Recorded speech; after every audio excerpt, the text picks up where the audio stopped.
Est-ce que tu crains ton Dieu? La sœur, quand elle était seule, elle criait à son Dieu. Elle était en train de dire, Dieu, protège-moi contre cet accident. Peut-être qu'elle ne le savait pas. C'est pour ça, mes bien-aimés, je peux vous dire qu'on sert et on craint un grand Dieu. Alléluia. Et ce témoignage tombe bien parce que ce matin, le Seigneur m'a mis à cœur de vous parler des miracles de Dieu. Et je vais vous partager avec vous, en fait, une vérité que le Seigneur a mise dans mon cœur. Le titre du message, c'est Dieu fait des miracles dans ta vie, à partir des petites choses que tu lui apportes. Dieu fait des miracles dans ta vie, à partir de petites choses que tu lui apportes. Donc il y a 2 points dont nous allons parler, mes bien-aimés. Le premier point, c'est de dire que Dieu n'a pas changé. Il est le Dieu des miracles. Il est le Dieu tout-puissant. Quand le Seigneur Jésus pouvait dire, vous ferez des choses plus grandes que ce que j'ai fait, c'est une chose qui me rend, qui m'inquiète, qui me questionne. Parce que j'ai dit, Seigneur Jésus, tu as déjà fait des choses très très grandes. Comment nous, si petits sur la terre, tu dis qu'on fera des choses plus grandes? Alléluia. Dieu veut qu'on rentre dans la dimension des miracles spirituels. Et la deuxième chose que je voulais partager avec vous, c'est de dire que Dieu fait des miracles à partir des petites choses qu'on lui apporte. Parfois, on s'attend, quand on est dans la présence de Dieu, on s'attend à une main miraculeuse de Dieu qui vient, qui nous prend et qui nous sort du bas de la voiture et qui nous sauvegarde et qui nous protège. Mais Dieu va te demander de lui apporter d'abord des petites choses que tu as. La sœur, elle a apporté sa louange à son Dieu. La sœur, elle a apporté son humilité, sa crainte devant son Dieu. Alléluia. Toi, tu vas apporter quoi à ton Dieu? On va parler de beaucoup de choses. Quand on parle des petites choses, on va par exemple parler, vous savez, du miracle de Cana. Le Seigneur a changé l'eau en vin. Il n'a pas tapé d'une baguette magique. Où il n'a pas cliqué des doigts comme ça pour avoir le vin, mais il est parti des petites choses. À côté de lui, il y avait quoi? Il y avait des jarres, il y avait des vases d'eau vide. C'était les petites choses que les mariés avaient. On va parler par exemple de la multiplication des pains. Seigneur, comment allons-nous nourrir toute cette foule? Et qu'est-ce que le Seigneur a demandé à ses disciples? Qu'avez-vous dans votre vie? Quelle est la petite chose que tu as dans ta main pour apporter à ton Dieu? On va parler aussi, par exemple, du prophète Élie et la femme veuve de Sarepta. Vous connaissez l'histoire? Je n'ai rien. Je n'ai qu'un petit bout de farine et de l'huile. Je mangerai avec mon fils et puis après quoi je mourrai. Et Élie lui a dit, apporte, fais-le, fais avec ce que tu as. On va parler, par exemple, de l'offrande de la veuve. Vous connaissez ce passage où une veuve qui est venue devant le trône, elle n'avait qu'un quart de sou à donner à son Dieu. Elle a donné à son Dieu. Elle a été infiniment bénie. Ensuite, on va parler aussi de l'appel de Moïse. C'est l'histoire que vous connaissez quand Dieu va l'envoyer pour libérer son peuple. Et Moïse va dire, Seigneur, j'ai la langue fourchue, je ne sais pas parler, je ne sais pas marcher, j'ai mal à la tête, j'ai mal au ventre. Le Seigneur va dire, va tel que tu es. Et moi, je serai ta force, je serai ta bouche. Alléluia. Vous voyez le lien entre toutes ces histoires? Ça va être les petites choses que tu apportes à ton Dieu. Quelles sont les petites choses que tu apportes à ton Dieu? Ça peut être ta fidélité à l'Église. Ça peut être ta persévérance. Ça peut être ton amour pour lui. On va aller plus en profondeur. Peut-être même qu'à la fin du mois, il te manque 50 € pour payer ton loyer. Apporte-le au Seigneur, pose-le à tes pieds et dis, Seigneur, c'est tout ce que j'ai. Et tu verras le miracle de Dieu. Alléluia. Est-ce que nous pouvons nous lever et nous allons demander la grâce de Dieu? Alléluia. Et nous allons lui demander d'ouvrir nos cœurs. Alléluia. Nous allons lui demander de parler à nos cœurs. J'aime la présence de Dieu, j'aime sa parole. La Bible nous dit qu'elle ne peut pas venir à nous sans produire des effets. Elle ne peut pas rentrer à Dieu sans produire des effets. Et moi, je prie que ce matin, je ne sais pas comment tu es venu, que ton cœur soit renouvelé, que ton cœur soit fortifié, que ta foi soit démultipliée. Alléluia. Alors demandons la grâce de Dieu de nous conduire ensemble. Alléluia, oui Seigneur, merci Seigneur. Seigneur, nous te rendons grâce ce matin parce que tu es le Dieu, Seigneur, mon Dieu de miracles. Nous voulons te bénir pour notre sœur Aline, Seigneur. Merci de l'avoir retirée, Seigneur, des grandes eaux. Merci, Seigneur, d'avoir envoyé, Seigneur, mon Dieu, des anges. Seigneur, mon Père, mon roi, autour d'elle. Et tu as fait, Seigneur, mon Dieu, ce miracle. Aucun cheveu, Seigneur, de ses enfants n'a été touché, Seigneur. Parce que tu es le grand Dieu, tu es le grand roi. Tu n'as point changé, tu es le Dieu des miracles. Et Seigneur, mon Père, mon roi, ce matin, nous voulons encore, Seigneur, te connaître. Nous voulons considérer, Seigneur, mon Dieu, ta puissance, ta grandeur, ton autorité, Seigneur, mon Dieu, dans nos vies. Nous te bénissons ce matin. Je te prie, Seigneur, pour tous ceux qui te cherchent ce matin, Seigneur, que tu te révèles à eux. Je te prie pour tous ceux qui attendent un miracle, Seigneur, mon Dieu, dans leur vie. Seigneur, tu es le Dieu des miracles, tu n'as point changé. Tu m'as montré, Seigneur, mon Dieu, à chaque fois, combien, Seigneur, mon Dieu, ta main était forte. Je te prie, Seigneur, mon Père, mon roi, pour ceux, Seigneur, qui ne te connaissent pas encore ce matin, qui puissent rencontrer le Seigneur Jésus-Christ, être touchés, Seigneur, par l'amour, Seigneur, mon Dieu, du Seigneur Jésus-Christ et la puissance de la croix. Seigneur, nous te rendons grâce ce matin et nous t'honorons, Seigneur, de tout notre cœur. Seigneur, dirige-nous par ton Saint-Esprit. Prépare, Seigneur, mon Dieu, nos oreilles. Prépare, Seigneur, mon Dieu, nos cœurs à recevoir, Seigneur, mon Dieu, ta parole, à la comprendre, Seigneur. Nous ne pouvons pas la comprendre sans l'aide de ton Saint-Esprit. Alors, Seigneur, viens à notre secours. Et je te bénis, Seigneur, de ce que, Seigneur, tu feras des miracles dans ta maison. Seigneur, dans la vie de mes frères, dans la vie, Seigneur, mon Dieu, de mes sœurs. Alléluia. Je te bénis de ce que tu vas susciter la soif, Seigneur, mon Père, mon roi, dans nos cœurs, de ta présence, de ta puissance dans nos vies. Par le nom de Jésus. Amen. Amen. Apporte, vous pouvez vous asseoir, apporte à Dieu le peu que tu as, et c'est là qu'il fera des miracles. Vous savez, il y a beaucoup de chrétiens dans leur vie spirituelle qui vivent dans le doute. Est-ce que, Seigneur, tu peux m'ouvrir telle porte? Seigneur, est-ce que enfin, Seigneur, est-ce que tu peux toucher au cœur de mon mari? Est-ce que tu peux toucher au cœur de ma femme? Seigneur, est-ce que tu peux faire un miracle dans mon cœur, dans ma vie? Et je peux te dire que ce matin, Dieu a déjà mis dans ta vie, il a déjà mis dans ta main tout ce qui est nécessaire pour que tu puisses toucher à ton miracle. Et je veux t'encourager ce matin à croire que le Seigneur est celui qui est fidèle et qui ne change pas. Nous avons un grand Dieu. La Bible nous dit qu'il appelle à l'existence ce qui n'existe pas. C'est-à-dire que quand tu es seul dans ta chambre, dans ta maison, tu cries à Dieu et tu dis, Seigneur, touche le cœur de mon cousin et ma femme. C'est quelque chose qui n'existe pas. Et c'est Dieu qui a la capacité de l'appeler à l'existence. Tu ne pourras pas le faire de toi-même, ni de par ta persévérance, ni de par ton exhortation vers la personne. Mais tu pourras le faire par la grâce de Dieu. Amen. La Bible nous dit aussi que Dieu, je vous disais tout à l'heure, il veille sur sa parole pour l'exécuter. C'est-à-dire que quand Dieu déclare une chose, c'est pour ça que nous devons être sensibles à la parole de Dieu, sensibles à ceux qui nous parlent, sensibles à la louange, à l'adoration. Est-ce que vous êtes là ce matin, mes bien-aimés? Parce que quand Dieu parle, la Bible nous dit qu'il veille sur sa parole, il ne dort pas. Il dit, je l'ai promis. Dans une semaine, je vais l'accomplir. C'est pour ça que nous devons être attachés aux promesses de Dieu. Et la Bible nous montre que Dieu, il fait des choses à partir, il accomplit des miracles à partir des petites choses. Amen. Même lorsque tu regardes la création de la terre, du ciel, la Bible nous dit que l'homme, il a été créé à partir de la boue, tout simplement. Vous ne pensez pas que ce Dieu grand, tout-puissant, il aurait pu claquer des doigts comme ça et dire que Adam existe. Mais il est parti de la boue, de petites choses, des choses insignifiantes.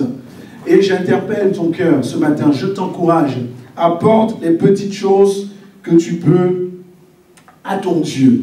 Et nous allons le voir par exemple dans l'histoire de l'eau changée en vin.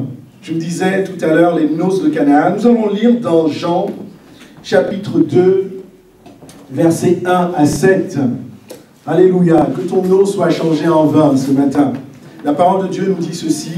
3 jours après, il y eut des noces à Cana, en Galilée. La mère de Jésus était là. Jésus fut aussi invité aux noces, ainsi que ses disciples. Comme le vin venait à manquer, la mère de Jésus lui dit, ils n'ont pas de vin. Jésus lui dit, femme, Qu'y a-t-il entre toi et moi? Mon heure n'est pas encore arrivée. Sa mère dit aux serviteurs, faites tout ce qu'il vous dira.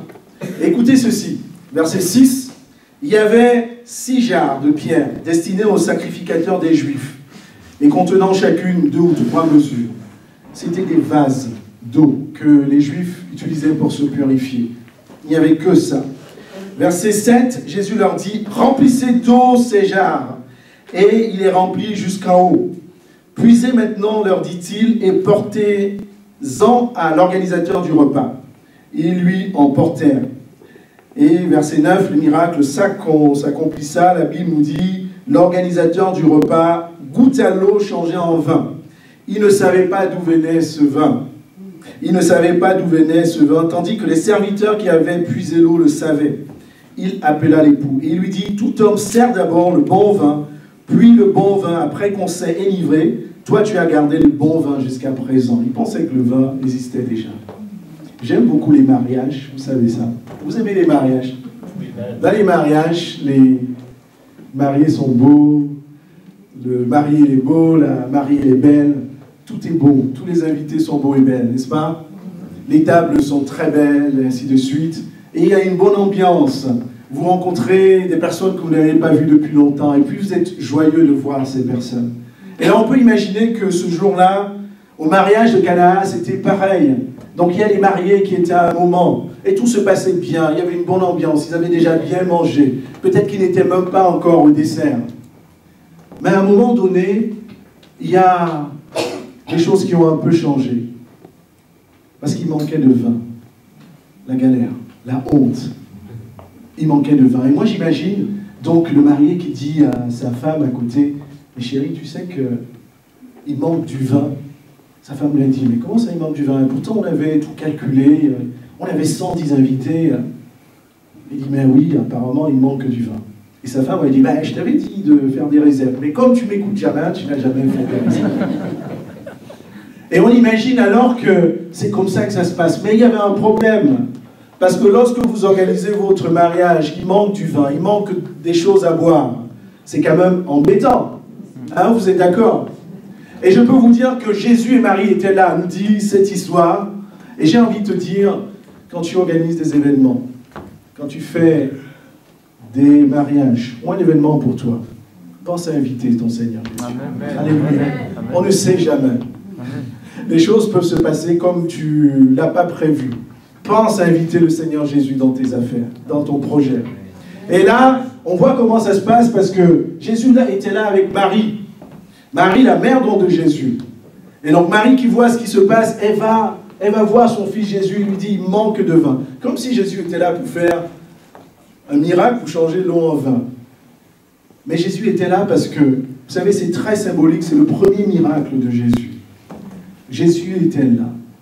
Et Jésus n'a pas dit, allez collecter de l'argent et puis aller à Carrefour, aller au champ pour acheter du vin. J'imagine que tout ça c'était même fermé. Jésus a dit, allez chercher les jarres. Qu'est-ce que vous avez, en d'autres termes? Ok, vous avez plein de choses dans cet endroit qui est très beau, mais qu'est-ce que vous avez? Et ils ont regardé. Jésus a dit, allez chercher ces jarres-là. Et ces vases, c'était des vases vides. Vous voyez, Jésus a dit, moi je vais faire un miracle.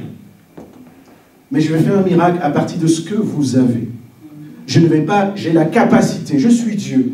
J'ai la capacité de vous apporter le meilleur vin qui puisse exister sur la terre. Mais on va partir de ces vases. On va partir de ce que vous avez. Et j'ai envie de te dire, c'est l'enseignement que le Seigneur veut te donner. Quand tu feras un miracle dans ta vie, oui, le Seigneur peut. La Bible nous dit que son bras n'est pas court. Il peut venir miraculeusement dans ta vie, changer le cours de ta vie. Mais il va d'abord te demander de faire un pas de foi. Il va te demander ce que tu as dans ta main. Et c'est ainsi que, et vous connaissez la suite, donc les organisateurs sont allés, Jésus leur a dit, ok, apportez-moi ces vases. Il y avait 6 vases. Et donc ils ont rempli d'eau de ce vase, et miracle des miracles, l'eau s'est changée en vin. Alléluia. Et je peux vous dire que c'est le meilleur vin qui n'a pas existé pendant ce mariage. Parce que vous avez vu à la fin, même les invités pensaient que les organisateurs avait réservé le meilleur vin pour la fin. Et je peux vous dire qu'on sert, tu sers un Dieu des miracles. Amen. Alléluia. La Bible nous dit qu'il fait au-delà, il te donne au-delà de ce que tu demandes. Peut-être que dans ta vie personnelle, tu demandes simplement ça à Dieu. Seigneur, j'ai des examens bientôt, aide-moi en maths, aide-moi en physique. Dieu ne veut pas simplement t'aider en maths et en physique. Il veut t'aider dans ta scolarité. Il veut t'aider dans toutes tes études. Alléluia. Et même dans la maison de Dieu, on dit, Seigneur, donne-moi, permets-moi de bien chanter, Seigneur. Permets-moi de t'être fidèle. Dieu veut faire au-delà de ça. Alléluia. Parfois, nous limitons Dieu. Et Dieu te dit simplement, apporte-moi le peu que tu as. Est-ce que tu veux apporter à Dieu le peu que tu as dans ta vie? Alléluia. Et nous voyons comment ce passage est tellement important. Qu'est-ce que le Seigneur veut nous enseigner? Donc je veux parler déjà de tes projets. Dans Proverbes, la Bible nous dit, Proverbe 3, chapitre 5 à 6, « Ne t'appuie pas sur ton intelligence, mais de tout ton cœur. Mets ta confiance dans le Seigneur, reconnais-le dans tout ce que tu fais. C'est ainsi qu'il te guidera. » Et je veux parler des projets. Vous savez, là, c'était un projet pour les mariés. Parfois, pour ceux qui se sont mariés, ou ceux qui vont se marier, j'espère que la maison de l'Éternel de Dieu sera bénie par les mariages bientôt. Le projet, c'est des choses qui vont se passer dans l'avenir. On planifie beaucoup de choses, mais il peut y avoir des choses qui sont imprévues. C'est pour ça que tu dois te confier en Dieu. Tu dois te confier en l'Éternel. Je ne sais pas, peut-être même dans tes études, tu dis, Seigneur, je vais faire telle étude, je vais être médecin, je vais être infirmière, je veux être ceci et cela. Confie-toi en ton Dieu. Ce que le Seigneur veut aussi nous enseigner, c'est que quand les difficultés arrivent, ne panique pas. Crois à celui à qui tu t'es confié. Crois à celui devant qui tu t'es agenouillé devant ta chambre, à qui tu as dit, Seigneur, j'ai besoin de ton aide. Alléluia. Appelle à ton Dieu. Et c'est ce qu'a fait Marie. Marie n'a pas couru aller dans les petites boutiques à côté, etc. Elle est allée voir celui qui fait les miracles. Marie savait aussi que son fils était Dieu. Bien sûr. Bien sûr que Marie le savait. L'ange de l'Éternel lui avait dit quoi? Il avait dit, on l'appellera Emmanuel, c'est-à-dire Dieu avec nous. Donc elle allait s'adresser au Dieu des miracles. Et c'est ce que tu dois faire. Donc ce que nous pouvons aussi enseigner, c'est, je vous disais que c'était le premier miracle de Jésus. Et Jésus était en train de dire, était en train de montrer à tous ceux qui l'entouraient qu'il était un homme, mais qu'il était aussi un Dieu. Qu'il était le créateur du ciel et de la terre. Celui pour qui tout était possible. Alléluia. Amen. Et Jésus était en train aussi de leur enseigner quel est le processus des miracles. Quand Dieu va faire un miracle dans ta vie, oui, Dieu peut faire miraculeusement, mais nous allons voir. Dieu veut que tu apportes d'abord la petite chose que tu as. C'est ta foi, c'est ta fidélité, c'est 50 € de ton loyer, ce sont tes pleurs aussi. Dieu veut que tu lui apportes des petites choses. Alléluia. Et nous allons voir cette fois-ci dans l'histoire de la multiplication des vins. Et cette fois-ci, nous allons lire dans Marc 6, verset 30. Vous vous souvenez de la multiplication des vins, des pains? Et donc nous allons lire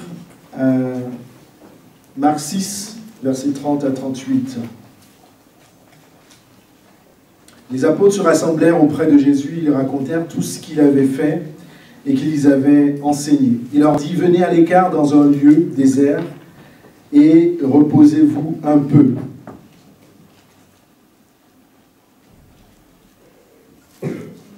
Car beaucoup de personnes allaient et venaient, ils n'avaient pas même le temps de manger. Il partit donc dans la barque pour aller à l'écart dans un lieu désert. Plusieurs les virent s'en aller et les reconnurent, et de toutes les villes, on accourut à pied. On les devança là où ils se rendaient. Quand il sortit de la barque, Jésus vit une grande foule et eut compassion parce qu'ils étaient comme des brebis qui n'ont pas de berger. Il se mit à les enseigner longuement. Comme l'heure était déjà avancée, ses disciples s'approchèrent de lui et dirent « Ce lieu est désert, et l'heure est déjà avancée. Renvoie-les afin qu'ils aillent dans les campagnes, dans les villages des environs pour s'acheter de quoi manger. Jésus leur répondit, donnez-leur vous-même à manger. Mais lui dirent, irons-nous acheter des pains pour 200 deniers et leur donnerons-nous à manger? Verset 38, il leur dit ceci, il leur répondit, combien avez-vous de pain? Allez voir. Ils s'en informèrent et répondirent, 5 et 2 poissons. Nous allons souligner ce passage qui dit, combien avez-vous de pain? Qu'est-ce que tu peux apporter à ton Dieu? Quelle est la petite chose que tu peux apporter à ton Dieu? Combien avez-vous de pain? Vous savez, quand Jésus enseignait les foules le suivaient parce qu'ils avaient soif de la parole de Dieu. Et Jésus est la parole parce qu'il nous donne vraiment la vie. C'est pour ça que dans la maison de Dieu, c'est bien d'écouter sa parole. J'aime la parole de notre Dieu. Mais ils étaient aussi des humains, n'est-ce pas? C'est-à-dire qu'on parle de toute la journée. À partir d'un moment, ils avaient faim. Vous savez, vous avez faim, parfois, il y a le ventre qui gazouille, ça fait un peu de bruit. Et donc, ça leur arrivait. Et donc, Jésus était là pour les nourrir spirituellement, mais Jésus était aussi sensible à ce qu'ils avaient faim. Sinon, ce ne serait pas drôle, quand même. Même après la fin du culte, qu'est-ce que nous allons faire? Certains d'entre nous vont aller se restaurer, n'est-ce pas? Et donc, ces hommes-là étaient comme nous. Donc, il n'y a rien d'extraordinaire. Et ce qui se passe quand même à un moment donné, c'est que Jésus leur dit, mais comment on va nourrir cette foule? J'ai envie de te dire que Jésus va souvent te mettre à l'épreuve. Vous ne pensez pas que Jésus savait tout ce qui allait se passer? Amen. Jésus va te mettre à l'épreuve, il va te poser des questions pour savoir comment tu vas réagir. Comment tu vas réussir à ton examen? Comment tu vas trouver tel travail? Comment ta femme, ton mari va se convertir? Comment ton patron va avoir un nouveau regard sur toi? Comment nous allons les nourrir? Ah ben, les disciples se tournent et disent, mais Seigneur Jésus, on a commencé la journée ensemble, on est sortis, on n'a pas acheté de McDo, on n'a rien sur nous. On n'a même pas de sandwich. Et Jésus va leur demander, combien avez-vous de pain? Qu'est-ce que vous avez dans votre main au départ? Je suis celui qui peut tout. J'ai déjà changé l'eau en vin. Nous avons lu là tout à l'heure. Je suis celui qui peut démultiplier vos réserves. Combien avez-vous de pain? Et voilà les disciples qui disent, mais Seigneur Jésus, c'est vrai, on avait quelques pains quand on a commencé la journée. Maintenant, il nous en reste que 5 pains et 2 poissons. Je me demande ce qu'ils pensaient que Jésus allait faire de ça. Peut-être qu'il se disait, Jésus a dit, bon écoutez, soyez 5 pains et 2 poissons, vous les laissez là dans votre sac, et ensuite, on va se débrouiller. Et d'ailleurs, les disciples, il avait dit quoi à Jésus? Mais renvoyons-les. Renvoyons-les parce qu'on ne peut pas. Et parfois, c'est ça. Dans notre vie, on cherche souvent des solutions humaines. Seigneur, je suis devant une difficulté, je suis devant un mur. Seigneur, comment je fais? Et là, on va chercher un raccourci qui est humain.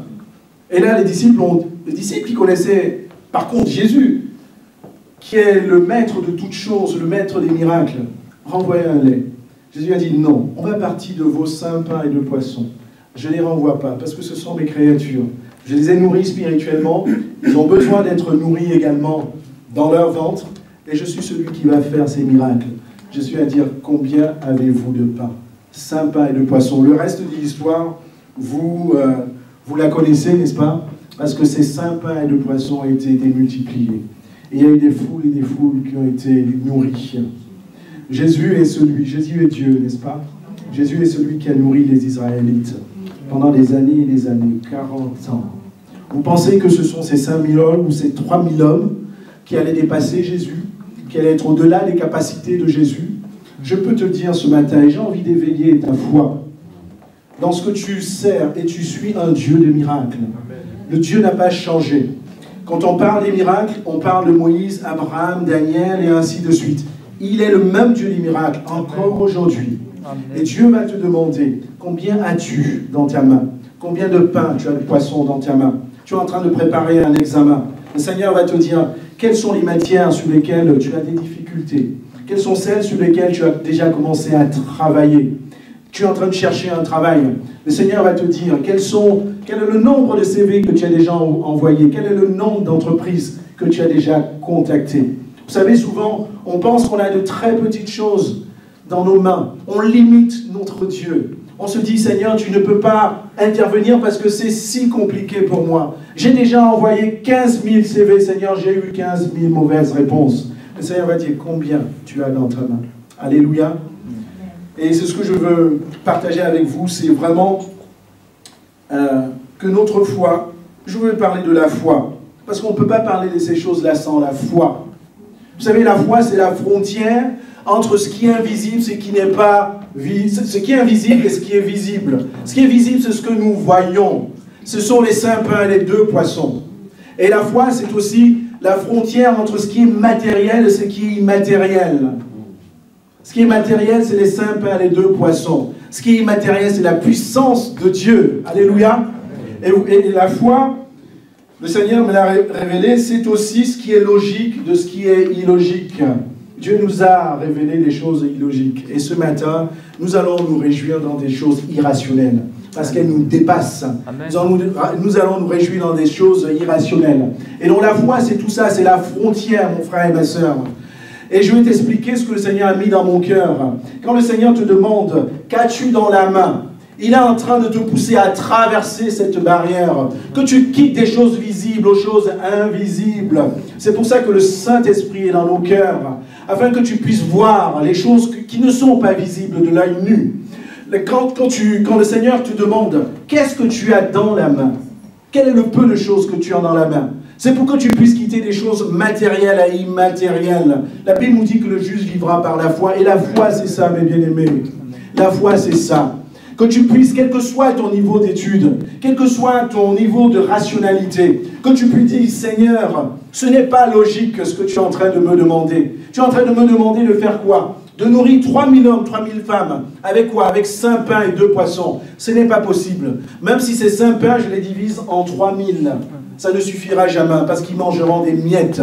Et le Seigneur est en train de te faire, quand il te dit, qu'as-tu dans ta main? Il veut que tu franchisses cette barrière de ce qui est illogique, je vous dis, à des choses, de ce qui est logique à des choses illogiques. Alléluia. Amen. Que tu puisses rentrer là-dedans. Nous avons beaucoup fait des études. Alléluia. Nous avons appris que 1 plus 1 fait 2. Nous avons fait beaucoup de choses, la science, etc. Mais quand on vient, quand tu es un Dieu, tu es une nouvelle création. Amen. Tu rentres dans un nouveau référentiel, Amen. Qui n'est pas le référentiel humain. Les choses qu'on a apprises sont très bien. Je ne suis pas en train de dire que l'école, c'est pas bien, que la science, c'est pas bien. Quand on est enfant de Dieu, on n'oppose pas ces choses. Parce que l'intelligence, la sagesse nous vient de Dieu. C'est Dieu qui donne l'intelligence aux scientifiques, à nos professeurs, à tous ceux qui vont à l'école. Et c'est bien d'y aller, afin de voir. Moi, plus j'apprends de la science, plus j'apprends dans les mathématiques, plus je vois combien mon Dieu est grand et merveilleux. Je peux vous parler, par exemple, de ce que j'entends, j'écoute. Ce n'est pas mon domaine. Vous savez, de plus en plus, vous suivez à la radio, à la télé, il y a des tremblements de terre. Il y a beaucoup la nature est déstabilisée. Il y a des inondations de part et d'autre.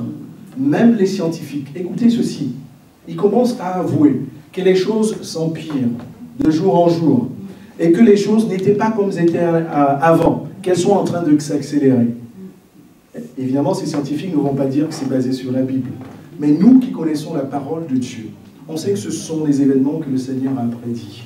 Alléluia. Et voyons comment ces choses-là, et la science même, peut nous aider à voir quelle est la puissance et la sagesse de Dieu. Apporte au Seigneur le peu que tu as. Alléluia. Même quand je suis au travail c'est carré. N'est-ce pas? On fait ci, et puis on a ça. Si on ne fait pas ci, on n'a pas ça. Hein? Si on appelle un client, le client est content. Si on n'appelle pas le client n'est pas content. Mais souvent, je suis dépassé. Je ne sais pas vous. Parfois, je suis dépassé par les choses qui sont au-delà de mes forces, au-delà de ma sagesse, au-delà de mon intelligence. Et j'ai besoin des choses irrationnelles. J'ai besoin des choses illogiques. Je vais dans les... C'est pour moi. Je vous l'ai déjà dit. Je vais dans les toilettes à l'entreprise. Je crie à Dieu. Je dis, j'ai besoin de toi, Seigneur. Viens m'aider. Parce que c'est difficile. Alléluia. C'est ça. Qu'est-ce que tu as dans la main? Quel est le peu de choses que tu as dans ta main? Parce que le Seigneur veut le démultiplier. Donc, nous allons continuer avec cette fois-ci la troisième histoire, c'est celle du prophète Élie et de la veuve de Sarepta. Nous allons lire dans 1 Roi, chapitre 17, versets 8 à 12. Nous allons voir comment Dieu peut pourvoir indéfiniment, au-delà de ce que nous pensons, au-delà de ce que nous croyons. La parole de Dieu nous dit ceci.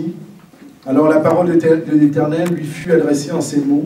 « Lève-toi et va à Sarepta, qui appartient à Sidon. Reste-y, voici que j'y ai ordonné à une veuve de te nourrir. » Il se leva et s'en alla à Sarepta. Et comme il lui arrivait à l'entrée de la ville, voici qu'il y avait là une veuve qui ramassait du bois. Il appela et dit, « Va me chercher, je te prie, un peu d'eau dans un récipient afin que je boive. » Donc elle alla en chercher. Il appela de nouveau et dit, « Va me chercher, je te prie, un morceau de pain dans ta main. » Elle répondit, « L'Éternel, ton Dieu est vivant, je n'ai rien de cuit. Je n'ai qu'une poignée de farine dans un pot et un peu d'huile dans une cruche. Me voici en train de ramasser 2 morceaux de bois. Puis je rentrerai, je préparerai. Et pour moi et pour mon fils, nous mangerons et après quoi nous mourrons. » Verset 13. Et lui dit, « Sois sans crainte, rentre, fais comme tu l'as dit. Seulement prépare-moi d'abord avec cela un petit gâteau.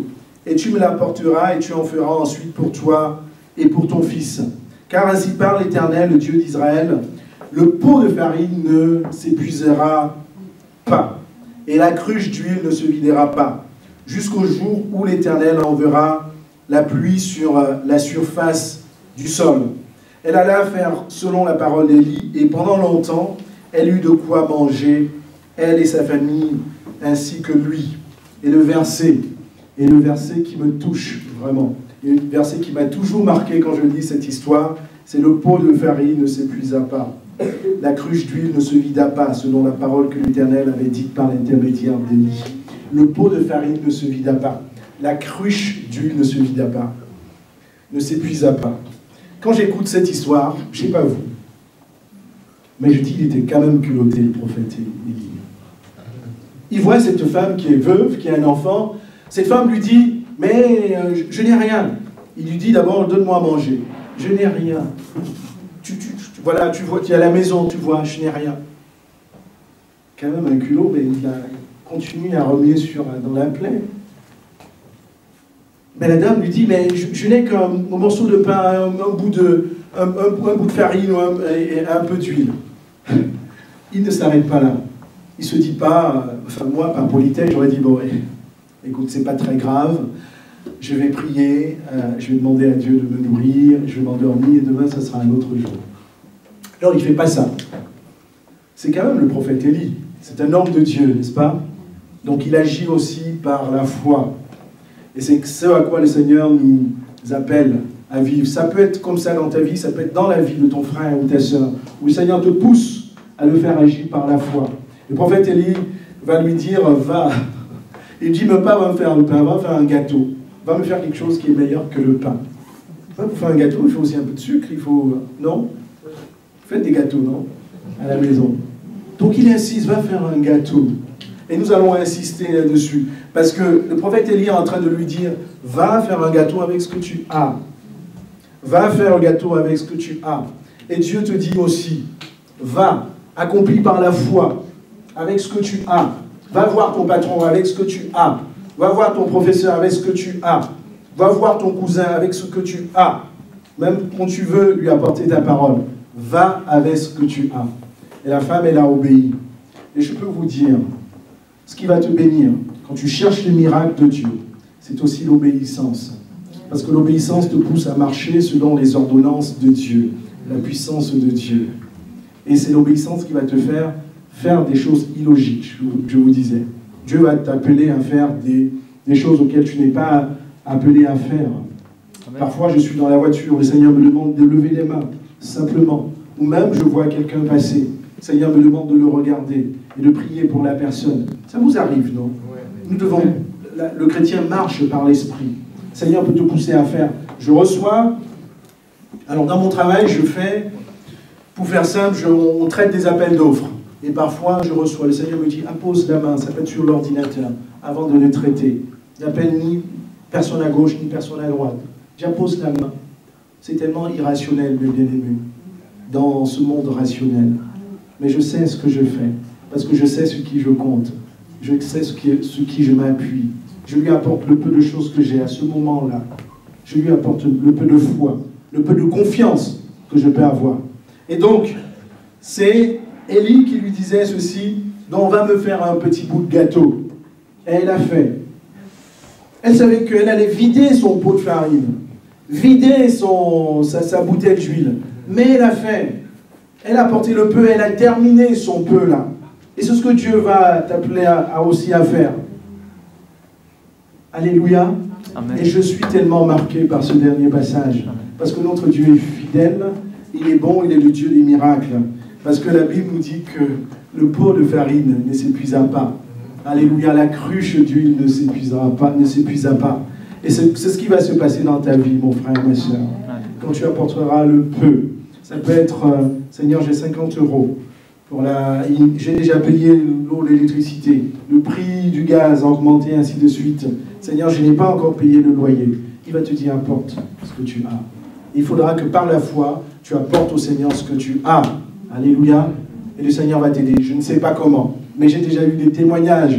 Des personnes qui ont reçu un chèque, qui ont été bénies par un frère, une sœur de l'église, qui ne connaissaient pas du tout leur situation. Vous avez déjà écouté des choses comme ça, non? Amen.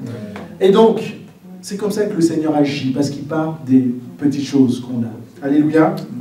Parce que le Seigneur veut te pousser à la foi. Nous allons avancer, nous allons voir aussi l'autre histoire, c'est celle de l'offrande de la veuve. Dans Marc 12, verset 42.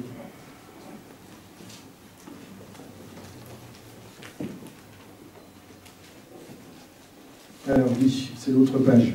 Marc 12, verset 42. Assis vis-à-vis du tronc, Jésus regarda comment la foule y mettait de l'argent. Jésus savait ce qui allait se passer. La Bible nous raconte que plusieurs riches mettaient beaucoup. Il vint une pauvre veuve, elle mit 2 pièces faisant 1/4 de sou. Souvent, les détails sont importants. C'est Dieu qui écrit la Bible, n'est-ce pas? 1/4 de sou, ça a son importance. On n'a pas dit 1 sou ou un demi-sou. 1/4 de sou, c'est la moitié d'un demi-sou. Donc, pour vous dire presque rien. Il vint aussi une pauvre femme, voilà, je disais. Alors, verset 43, alors Jésus appela ses disciples et leur dit, en vérité, je vous dis, cette pauvre veuve a mis plus qu'aucun de ceux qui ont mis dans le tronc. Car tous ont mis de leur superflu, mais elle a mis de son nécessaire, tout ce qu'elle possédait, tout ce qu'elle avait pour vivre. Tout ce qu'elle possédait, tout ce qu'elle avait pour vivre. Et donc cette femme-là, vous la voyez, j'imagine de nombreuses personnes qui viennent comme ça les poser. Il y en a un qui mettait 10 €, il y en a un qui mettait un chèque, il y en a un qui mettait un chèque cadeau, il y en a un qui mettait 15 €. Et cette femme-là, elle ne s'est pas dite, je n'ai rien, donc je ne donne pas la dîme. Ou alors elle ne s'est pas dite, cette dame-là, avec tous les billets que je vois, Seigneur, c'est la honte. Si jamais il y en a qui lèvent les yeux et voient ce que j'ai mis dans le panier, Seigneur, c'est la grosse honte. Parfois, on peut avoir ce sentiment dans la maison de Dieu, si on se dit les choses vraies. Mais j'ai envie de te dire, comme cette femme-là a fait, la Bible nous dit qu'elle a donné de tout ce qu'elle avait. Elle n'a pas donné de son superflu. Et Jésus, là, il était en train de regarder. La Bible nous dit qu'il était assis quelque part, pas loin. Il regardait quelle allait être l'attitude de cette femme-là. Elle a donné tout ce qu'elle avait.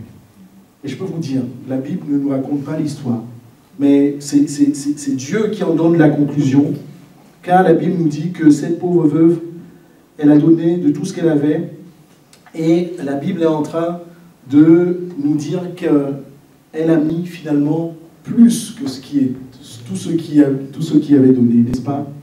Et c'est comme ça, quand tu apportes le peu, de choses que tu as dans ta main, Dieu non seulement va le multiplier, Dieu va honorer ta foi, Dieu va honorer va considérer ce que tu lui apportes. Il ne va pas se dire non, c'est peu de choses que mon fils, ma fille t'apporte. Et j'ai envie de te dire que même ce peu de choses-là, avant que tu le fasses, Dieu le sait. Tu sais pourquoi? Parce que c'est lui qui prend soin de toi. Amen. Il est celui qui pourvoit. Il y a des mois, tu peux avoir 15 000 euros sur ton compte, d'autres mois 5 euros. C'est toujours bien. Alléluia. L'apôtre Paul pouvait dire qu'il s'est habitué à vivre dans l'abondance, comme dans la disette. Il peut y avoir des moments où tu passes des moments de joie, tu es joyeux, tu es équilibré, tout va bien. Tu marches comme une biche, comme ça, tout va bien, n'est-ce pas? Mais il peut y avoir des moments où tu as le dos courbé aussi. C'est aussi un moment où le Seigneur est toujours là. Alléluia. Le Dieu te dit, apporte le peu que tu as. Et Dieu sait. Il te le demande parce que c'est lui qui te le donne. Pour ceux qui sont à l'école, il y a quelques jeunes parmi nous. Dieu connaît ton niveau en maths, il connaît ton niveau en français, il connaît ton niveau en anglais. Parce que c'est lui qui te donne la sagesse. Mais quand tu es en difficulté, dis Seigneur, voici où j'en suis, Seigneur. J'ai besoin de toi. Moi, à plusieurs reprises, je vous ai dit, que ce soit au travail, même quand j'étais étudiant, souvent, c'est pas facile. Hein. Quand les examens approchent, ma fille, en ce moment, elle n'est pas là parce qu'elle me dit, papa, j'ai beaucoup de choses à faire. Alors, par sagesse, je lui dis, ok, ma fille, travaille. Quand tu as du temps, demande au Seigneur de t'aider. Travaille, fais ta part. Demande au Seigneur de t'aider. Parfois, on peut avoir beaucoup de défis. Tu dois faire ta part. Mais tu apportes le peu de choses que tu as. Alléluia. Et le Seigneur va t'aider. Le Seigneur va t'aider. Nous allons terminer avec l'histoire de Moïse. C'est la dernière histoire. Vous me suivez? Vous êtes toujours avec moi? Si vous n'êtes pas d'accord avec ce que vous me dites, vous faites la tête comme ça. Si vous êtes d'accord, vous levez les mains. Alléluia. Amen. Exode 4. Et là, nous allons parler de la maison des dieux, nous allons parler des serviteurs, nous allons parler de tous ceux qui servent le Seigneur, pour montrer que souvent, le Seigneur démultiplie également le peu de choses que nous avons. C'est Dieu qui t'équipe, c'est le Dieu qui te permet de continuer de travailler parce que ce n'est pas simple. Exode 4. Nous n'allons pas lire tout le texte, mais je vais vous le commenter. On va lire par exemple chapitre 4, verset 10. Moïse dit à l'Éternel, « Ah Seigneur, je ne suis pas un homme qui ait la parole facile, ce n'est ni d'hier ni avant-hier. » Vous connaissez l'histoire parce que, voilà, Dieu a appelé Moïse, « Allez voir Pharaon, lui dire, libère mon peuple. » Alors Moïse va lui dire, « J'ai pas mangé ce matin, j'ai pas pris mon petit déjeuner, je suis fatigué, et ainsi de suite. Car j'ai la bouche et j'ai la langue embarrassée. » C'est-à-dire, je ne sais pas parler, je ne sais pas m'exprimer. Verset 11, l'Éternel lui dit, « Qui a fait la bouche de l'homme et qui rend muet ou sourd, voyant ou aveugle? N'est-ce pas moi, l'Éternel? Va donc, je serai avec la bouche. Je t'enseignerai ce que tu auras à dire. » Moïse dit, « Ah Seigneur, envoie qui tu voudras envoyer. » Quand même une situation exceptionnelle, Moïse discutait avec Dieu. Et nous pouvons avoir ces discussions aussi avec Dieu. Et il y a un autre passage, mais nous allons lire déjà, nous allons souligner, j'ai la bouche embarrassée. C'est-à-dire, Seigneur, je n'ai pas de capacité, je n'ai pas de moyens. Quand on est un serviteur de Dieu, on peut se retrouver comme ça. Exode chapitre 4, verset 1. Moïse répondit et dit, « Voici, ils ne croiront pas, et n'écouteront point ma voix, mais diront, l'Éternel ne t'est point apparu. » L'Éternel lui dit, « Qu'y a-t-il donc dans ta main ?» Vous voyez, on revoit toujours cette question de Dieu. Dieu est le même. Alléluia. Amen. Il s'est fait homme, il est devenu Jésus. Mais c'est le même Jésus qui a demandé à ses disciples, des années plus tard, qu'avez-vous dans votre main? 5 pains et 2 poissons. Vous vous souvenez? C'est le même Dieu. Nous avons juste fait un retour arrière. Qui lui dit, qu'y a-t-il dans ta main? Il répondit, une verge. Et l'Éternel dit, jette-le par terre. Il la jeta par terre, elle devint un serpent. Moïse fuyait devant lui. L'Éternel dit à Moïse, étends ta main et saisis-le par la queue. Il étendit la main, il le saisit, et le serpent redevint une verge dans sa main. Verset 5, c'est là, dit l'Éternel, ce que tu feras, afin qu'il croie que l'Éternel, le Dieu de la Père, t'est apparu, le Dieu d'Abraham, le Dieu d'Isaac et le Dieu de Jacob. C'est une histoire qui, voilà, c'est un peu théâtral. On parle d'une verge, donc d'un bâton et d'un serpent. Et tout ce que nous avons vu sur le point de vue matériel, mes frères et sœurs, c'est-à-dire le peu de choses que tu peux avoir dans ta main, c'est aussi vrai sur le point de vue spirituel. Le bâton représente l'autorité de Dieu. Vous voyez? Et quand on sert le Seigneur, et je m'adresse à tous ceux qui servent le Seigneur, moi-même y compris, tous ceux qui veulent servir le Seigneur, quand tu veux servir le Seigneur, il te remplit de son autorité. Alléluia. Il met en sa possession son autorité, afin que tu puisses le servir avec son autorité, avec amour, avec puissance. Qu'est-ce que cela veut dire? Je suis à la louange, je suis à la sono, je suis au ménage, et je loue mon Dieu. Comment je me suis réjoui? J'ai vu quelques frères hier qui faisaient, je fais une parenthèse, hein. Je ne vais pas citer les frères, ils seront embarrassés, puis ils m'en voudront. Ils faisaient le ménage hier. Mais à travers le bâton, j'ai vu la louange de Dieu. Ils étaient en train de louer même avant le culte. Alléluia. Ils étaient en train de louer le Seigneur. Et j'aime quand on s'occupe de la maison de Dieu, comme ça. Alléluia. C'est la louange qui est montée vers le Seigneur, avant la louange même de ce matin. Je ferme la parenthèse. Je veux dire que quand Dieu t'appelle à le servir, à la comptabilité, à l'évangélisation, il te donnera donc, c'est Dieu qui nous équipe. C'est pour ça que l'apôtre Paul, lorsqu'on revient, là on parlait du bâton qui représente donc l'autorité qui nous est transférée. Vous rappelez de la parole de Jésus. Tout pouvoir m'a été donné. Dieu lui a donné le pouvoir à Jésus, et Jésus nous a transféré aussi ses pouvoirs. Parce qu'en son nom, on fera quoi? On guérira les malades, on marchera sur les scorpions, on imposera les mains aux malades, ils seront guéris. Donc Dieu t'équipe, Dieu nous équipe de son autorité, de sa puissance pour le servir. C'est pour ça que dans la maison de Dieu, on parle des dons spirituels, donnés par le Saint-Esprit, accordés par le Saint-Esprit. Et Dieu peut susciter des talents dans ton cœur. Alléluia. Je parle aux jeunes, je parle à tous ceux qui veulent servir le Seigneur. Si tu veux servir ton Seigneur, va d'abord chercher l'approbation de Dieu et l'onction de Dieu pour le servir. Alléluia. Donc le bâton, ça représente l'autorité pour nous donner, que Dieu donne à ses serviteurs pour le servir. Et c'est comme ça que c'est après cette expérience-là que Moïse a été équipé. Lui qui a dit, Seigneur, j'ai mal aux pieds, j'ai mal à la tête, j'ai mal aux oreilles, j'ai mal au nez, je ne sais pas parler. Lui, après, il allait parler au Pharaon, parce qu'il était équipé. Et donc, je nous encourage, j'ai vu des choses extraordinaires dans la vie des jeunes avec qui je travaillais. Il y a un jeune qui était, je vais terminer avec ça, il y a un jeune qui venait vraiment de très très loin. Pendant ses études, que la drogue. Il allait, ses parents payaient l'école, jamais il était à l'école, il ne consommait que la drogue et ainsi de suite.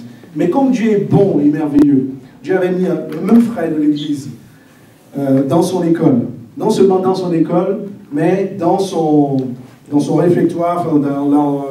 Ils étaient à la, comment ça s'appelle, là où ils dormaient en fait. Hein, dans l'internat, voilà, merci mon frère. Et donc ce frère n'arrêtait pas de lui parler de Dieu et ainsi de suite. Il repoussait jusqu'au moment où il a amené à l'église. Et je peux vous dire, ce frère-là, je saute toutes les étapes pour vous dire à la fin, c'est un serviteur du Seigneur. Il est allé à l'école biblique. Il s'est formé. Il a épousé et Dieu l'a béni, Dieu lui a donné une sœur dans l'église qui aime aussi le Seigneur. Ils sont allés à l'école biblique ensemble. Et aujourd'hui, il a envie de vivre, de servir le Seigneur. Et ce frère, quand il parle du Seigneur dans les métros, dans les rues. Il se tient debout. Parfois, vous voyez des personnes, on peut considérer comme des folles. Parfois, c'est nos frères, nos sœurs. Lui, il en fait partie. Il parle du Seigneur. Il est dans le métro, il dit, voici ce que dit le Seigneur. Il annonce le Seigneur. Il annonce la puissance et l'amour de Dieu. Pourquoi je vous en parle? On parle là, j'avais terminé avec l'autorité, la puissance, quand Dieu nous équipe. Alléluia. On peut faire des miracles, on peut faire beaucoup de choses. Ce garçon-là, il venait vraiment de très loin. Il est venu à l'église, mais vous ne le connaissez pas. Et aujourd'hui, quand il parle de Dieu, c'est dans une autre dimension. Alléluia. Apporte au Seigneur le peu que tu as. Dieu fait des miracles à partir du peu que tu peux lui apporter. Alléluia. Je voulais nous inviter à passer un peu de temps dans la prière, 5 minutes. Je vous invite à vous tenir debout. Et nous allons demander l'aide de Dieu. Je vous invite à fermer vos yeux, s'il vous plaît. Et peut-être qu'à l'écoute de ce message, peut-être tu as été touché. Peut-être en ce moment, tu es en train de traverser une difficulté, une épreuve, un challenge, où tu considères que tu as peu de choses et que tu as besoin de l'aide de Dieu, de la main de Dieu, que tu as besoin que Dieu étende sa main sur le peu que tu as. Alors élève ta main, mon frère et ma soeur, nous allons crier à notre Dieu. Il va t'aider. Alléluia. Peut-être que tu es aussi là et que à chaque fois, tu te dis, même sous le point de vue spirituel, Seigneur, j'ai envie de passer à autre chose. Seigneur, je parle vraiment de très loin. Seigneur, pour moi, je n'ai que ma fidélité, je n'ai que la Bible, mais Seigneur, j'ai envie de passer à autre chose. Je sais que ta parole est puissante. Le Seigneur te dit ce matin, apporte les peu de choses que tu as, et je vais le transformer. Et je ferai des miracles dans ta vie. Et peut-être que ce matin, tu veux dire aussi, Seigneur, je veux t'expérimenter. Seigneur, j'ai compris à travers ta parole que tu es le Dieu Tout-Puissant, que tu n'as pas changé, que tu es le Dieu des miracles. Il y a un domaine dans ma vie. Seigneur, il y a un seul domaine où je vais faire des miracles et je vais raconter tes merveilles. Seigneur, si tu fais un miracle dans ma vie, je raconterai tes merveilles. Peut-être que tu as envie de faire ça. Lève ta main. Lève ta main. Lève ta main ce matin. Et nous allons crier à notre Dieu. Alléluia. Est-ce qu'ensemble nous pouvons prier et nous crier à notre Dieu? Tu dis à ton Dieu, Seigneur, je t'apporte ce que j'ai. Alléluia. Alléluia. Seigneur, merci pour ta grâce. Merci pour ta présence, Seigneur, mon Dieu, ce matin. Merci, Seigneur, mon Père, mon Roi, pour ta parole, Seigneur. Tu es le Dieu puissant. Tu es, Seigneur, mon Père, mon Roi, le Dieu des miracles éternels. Alléluia. Tu n'as point changé, Seigneur. Merci. Pour ma part, je t'apporte, Seigneur, le peu que j'ai, Seigneur, dans ma vie. Seigneur, je te prie, Seigneur, aide-moi, Seigneur, à te connaître davantage. Alléluia. Tu peux prier pour toi-même. Élève ta voix sur ton cas particulier.